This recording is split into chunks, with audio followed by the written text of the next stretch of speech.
తెలంగాణ రాదనుకున్న సమయంలో 4 కోట్ల మంది ప్రజల ఆకాంక్ష నెరవేరుస్తూ సకల జన సమ్మెతో పాటు అన్ని పార్టీలు కుల మతాలకు అతీతంగా ఈసారి తెలంగాణ కావాలని ముందుగా 99లో మేమందరం 41 మంది ఎమ్మెల్యేలుగా గెలిచి ఆ రోజు రాజశేఖర రెడ్డి గారు ప్రతిపక్ష నాయకుడు ఉంటే చిన్నారెడ్డి గారు ఇంకా ఇంద్రకరణ్ రెడ్డి గారు మీ 41 మంది శాసనసభ్యులం రాజశేఖర రెడ్డి గారు కూడా చెప్పినాం మాకు తెలంగాణ రాష్ట్రం కావాలని చెప్పి అప్పుడు ఢిల్లీకి వెళ్ళి సోనియా గాంధీ గారిని ఒప్పించి కోరితే వారు ప్రణబ్ కుమార్ కమిటీ వేసి తెలంగాణ ప్రాసెస్ అప్పుడు మొదలైన అధ్యక్ష మన తెలంగాణ ప్రాసెస్ అలాంటి స్టార్ట్ చేసుకుంటూ డిసెంబర్ 9 తెలంగాణ ప్రకటన రావడం అదే రోజు మా నాయకురాలు తెలంగాణ పుట్టినరోజు కావడంతో ఈరోజు మా ముఖ్యమంత్రి గారు ప్రవేశపెట్టిన తీర్మానానికి మా సోనియా గాంధీ గారికి తెలంగాణ దేవతకు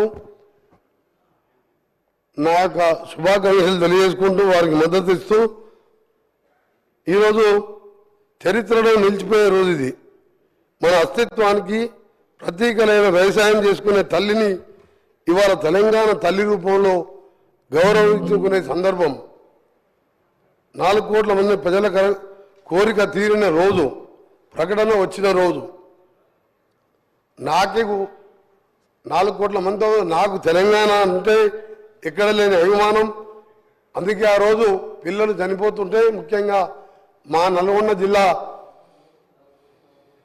శ్రీకాంతాచారి మా ముద్దుబిడ్డ ఎల్బీనగర్ చౌరస్తాలో కాల్చుకొని జై తెలంగాణ అనుకుంటూ మంటలల్లో అమ్మ అమ్మ అని అనుకుంటా జై తెలంగాణ అనుకుంటూ పోలీస్ వ్యాన్లో హాస్పిటల్కి వెళ్ళి 4 రోజులు మృత్యుతో పోరాటం చేసి మరణించిన సందర్భంలో పిల్లలు చావకూడదని ఒకే ఉద్దేశంతో మనం కొట్టాలని మన నాయకురాల్ని ఒప్పియాలని నేను కూడా 3 సంవత్సరాల మంత్రి పదవి వదిలిపెట్టి ఆమరణ నిరాశ చేయడంతో పాటు మా గౌరవ ఎంపీలు సొంత పార్టీ ఎంపీలను కూడా వారు పోరాటం చేస్తే పార్లమెంట్కి వెళ్ళి సస్పెండ్ చేయడం జరిగింది ఆ తర్వాత తెలంగాణ ఏర్పడడం తెలంగాణ వచ్చిన తర్వాత అక్కడ కూర్చున్న ముఖ్యమంత్రి స్వయంగా 14 మంది కుటుంబ సభ్యులతో మా నాయకురాలు పోయి కలిసి కుటుంబ సరంగా ఫోటోలు దిగి తెలంగాణ దేవత అని చెప్పడం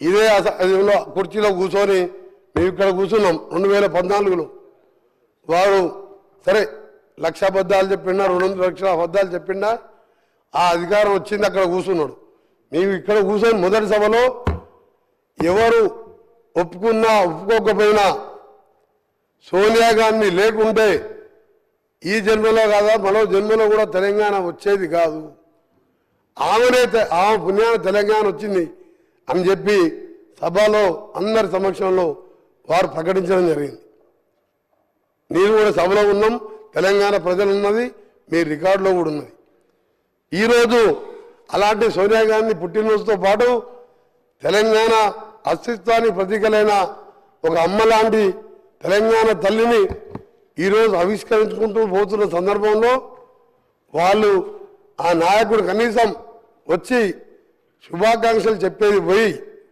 బయట పిచ్చి పిచ్చి వేషాలు చేస్తూ ఈరోజు ఇంత పవిత్రమైన రోజు తెలంగాణ ప్రకటించిన రోజు ఇది అందుకే అధ్యక్ష ఈరోజు మీ ద్వారా మరొకసారి ప్రతిపక్ష సభ్యులకు బీజేపీ వారు కానీ సిపిఐ పార్టీ వారి నాయకులకు వారికి కూడా ధన్యవాదాలు తెలియజేసుకుంటూ తెలంగాణ వస్తే అందరం జన్మ ధన్యమైపోయిందిరా మన జీవితాలు బాగుపడతాయి అందరం కూడా బంగారు తెలంగాణ కాకుండా నీళ్లు నిధులు నియామకాలు వస్తాయనుకున్నాం కానీ 10 ఏళ్లలో అది ఏమని రాలే తెలంగాణ తల్లి విగ్రహం ఉండే మేము అనుకున్నాం ఈ విగ్రహం చూసిన తర్వాత మా ప్రభుత్వం వచ్చిన తర్వాత మా గౌరవ ముఖ్యమంత్రి గారు తెలంగాణ తల్లి అంటే ఏ చాకలి ఐలమ్మలాగనో మనం ఇంట్లో చూస్తే మన అమ్మలాగనో గ్రామీణ ప్రాంతాల్లో ఉండలే మన అమ్మలాగనో ఉంటుంది అనుకున్నాం కానీ వజ్ర వైఢూర్యాలతో చూసిన తర్వాత మా గౌరవ ముఖ్యమంత్రి గారు మేధావులతో చర్చించి ఒక నిర్ణయం తీసుకొని ఈరోజు మనం తల్లిని చూసేటట్టే అలాంటి విగ్రహాన్ని ఈరోజు ఆవిష్కరించుకోబోతున్నాం. దాన్ని కూడా అవహేళన చేస్తూ నిన్న ఆ నాయకుని కుమారుడు ఓ టీవీ ఛానల్లో మాట్లాడుతూ నెక్లెస్లు డైమండ్లు ఉండొద్దంట అవి వేసుకపోతున్నాయని ఆయన మాటలు. అధ్యక్ష ఒకటే అడుగుతున్నా, తెలంగాణ అంటే మన ఇంతకుముందు చెప్పిన అస్తిత్వానికి గ్రామీణ పరిస్థితులకు చూడంగానే ఉట్టిపడేలా ఉండాలని చెప్పి ఒక మంచి కార్యక్రమం మేధావులతో చర్చించి తీసుకుంటే ఆయన మాట్లాడుతూ ఆయన ఒకటే అడగదలుచుకున్నా, అసలు నీ పార్టీనే కాదు ఏ పార్టీలో తెలంగాణ అనే పదమే లేదు, ఒక కాంగ్రెస్ పార్టీలో తప్ప. మాది తెలంగాణ ప్రదేశ్ కాంగ్రెస్ కమిటీ అంటాం, టీపీసీసీ అంటాం. ఆయన టీఆర్ఎస్ని బీఆర్ఎస్ని చేసుకున్నాడు. ఇవాళ ఎక్కడో విగ్రహాన్ని తీసుకొచ్చి మేము ఇవాళ ఉట్టిపడేలా విగ్రహాన్ని తెలంగాణ తల్లిని రూపొందించితే నీకు తెలంగాణ గురించి మాట్లాడే హక్కే లేదు. వాళ్ళకు టీని తీసేసి బీ పెట్టుకున్నావు. మా పార్టీలో తెలంగాణ పీసీసీ ఉన్నది, టీపీసీసీ అంటాం. అధ్యక్ష అందుకనే మీ అందరికీ చెప్తున్నాం ఒకటే, ఈరోజు సాయంత్రం జరిగే ప్రోగ్రాం మా గౌరవ ముఖ్యమంత్రి గారి ఆదేశం మేరకు మా అధికారులు మంచి ఏర్పాట్లు చేసాను. లక్షలాది మంది మహిళలు వస్తున్నారు. మా ఆర్ఎన్బి శాఖ ద్వారా అన్ని కూడా ఏర్పాట్లు చేస్తున్నాం.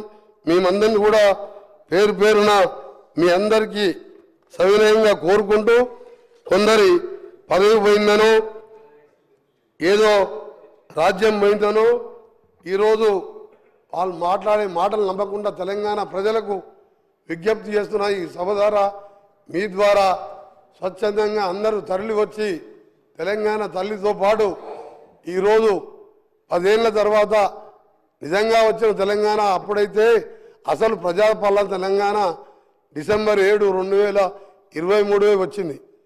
ప్రజలు స్వేచ్ఛా వాయులు చీల్చుకుంటూ ఇవాళ సెక్రటరియట్లో వేలాది మంది కనబడుతున్నారు. ఒక సంవత్సరం కింద సెక్రటరియట్లో నాలాంటి ఎంపీలకు పాస్ అడిగితే కూడా ఇవ్వలే. ఇవాళ సామాన్యులు వేల మంది తెలంగాణలో తిరుగుతున్నారు. అందుకనే తెలంగాణ తల్లి విగ్రహావిష్కరణకు రావాల్సిందిగా మీ ద్వారా కోరుకుంటూ, ఈరోజు మరొకసారి బీఆర్ఎస్ పార్టీ నాయకులకు మీకు తెలంగాణకి ఎప్పుడో బంధం తెగిపోయింది. మీరు టీ తీసేసి బీ పెట్టుకున్నప్పుడే మీకు విగ్రహం గురించి కానీ దేని గురించి కానీ మాట్లాడే హక్కు లేదు మీకు.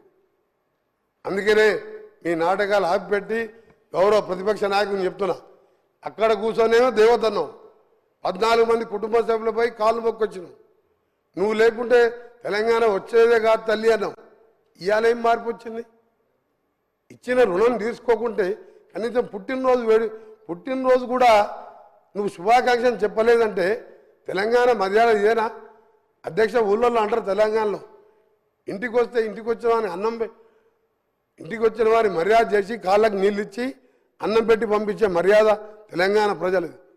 తెలంగాణ ఇచ్చి 10 ఏళ్ళు అనుభవించి కనీసం శుభాకాంక్షలు కూడా చెప్పలేదంటే నీ జ్ఞానం ఎక్కడ పోయింది? 80,000 పుస్తకాలు ఎక్కడ పోయినాయి?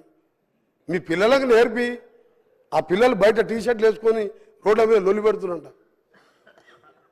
అందుకే అధ్యక్ష మీ ద్వారా తెలంగాణ ప్రజలందరికీ మరొకసారి మా ప్రియతమ నాయకురాలు నిజంగా 1100 మంది పిల్లలు తల్లిదండ్రులు ఇప్పటికీ ఆ పిల్లలను చూసి ఏడుస్తుంటారు. కానీ పైన ఉండి వాళ్ళు ఇవాళ తెలంగాణ డిసెంబర్ 23, 7వ తారీఖు నిజమైన తెలంగాణ వచ్చిందని వాళ్ళ ఆత్మ శాంతికి కలగాలని భగవంతుని ప్రార్థిస్తూ మీకు సెలవు తీసుకునే అధ్యక్ష ధన్యవాదాలు.